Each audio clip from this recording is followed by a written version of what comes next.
કસુંબો film Gujarati ફિલ્મને એક જુદા જ લેવલે લઈ જતી ફિલ્મ છે.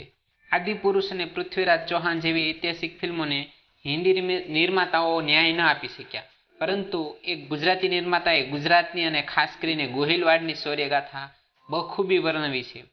એકદમ કથાનકને અનુરૂપ ગેટઅપ, લોકેશન, મેકઅપ, પરિધાન, સંવાદ, સંગીત બધું જ પરફેક્ટ. ક્યાંય તમને કોઈ કચાશ ન લાગે.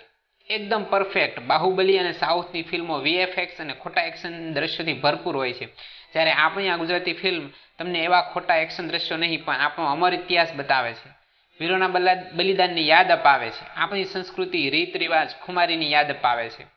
ફિલ્મની કથા જોઈએ તો શેત્રુંજીની રક્ષા માટે અપાયેલા બલિદાનની વાત એટલે કસુંબો.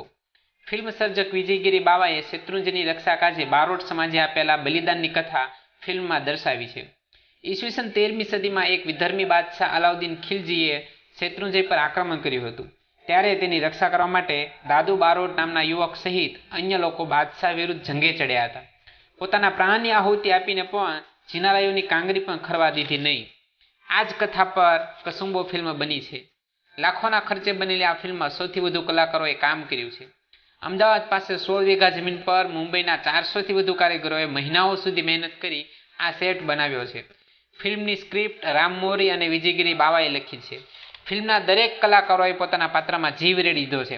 પાત્ર પરિચય ફોટા દ્વારા જોઈએ